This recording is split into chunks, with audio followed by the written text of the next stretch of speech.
যখন তুমি নিজের রক্তের মানুষের দ্বারা কষ্ট পাবে, তখন তুমি একবার নবী ইউসুফ আলাইহিস সালামের কথা মনে করো। তিনি কিভাবে নিজের ভাইয়ের দ্বারা প্রতারিত হয়েছিল। যখন তোমার বাবা মা না বুঝে তোমার বিরুদ্ধাচরণ করে, তখন নবী ইব্রাহিম আলাইহিস সালামের কথা মনে করো। তার বাবা তাকে আগুনে নিক্ষেপ করায় ভূমিকা রেখেছিল। যখন তুমি সমস্যা থেকে পরিত্রাণের জন্য কোনো পথ পাবে না, তখন ইউনুস আলাইহিস সালামের কথা ভেবো। তিনি কতটা সময় তিমি মাছের পেটে আটকা পড়েছিল। যখন তোমার নামে কেউ মিথ্যা অপবাদ ছড়িয়ে দেবে, তখন মা আয়েশা রাদিয়াল্লাহু আনহার কথা মনে করো। তার নামে পুরো শহর জুড়ে কুৎসা রচনা করা হয়েছিল। যখন তুমি অসুস্থ ব্যথার যন্ত্রণায় কাতরাতে থাকো, তখন নবী আইয়ুব আলাইহিস সালামের কথা ভেবো। তিনি ভয়ঙ্কর এক ভাইরাসজনিত রোগে আক্রান্ত হয়ে তোমার থেকে বেশি কষ্ট পেয়েছিল।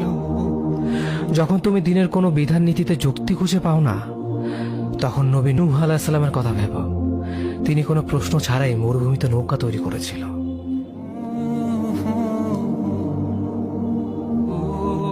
যখন তুমি আত্মীয়স্বজন, পরিবার, বন্ধু বান্ধবের কাছে হাসির পাত্রে পরিণত হও, তখন তুমি শেষ নবী হযরত মুহাম্মদ সাল্লাল্লাহু আলাইহি ওয়াসাল্লামের কথা ভেবো। রাসূল সাল্লাল্লাহু আলাইহি ওয়াসাল্লাম বলেছিলেন, সবচেয়ে বড় পরীক্ষা দিয়ে সব থেকে বড় পুরস্কার আসে।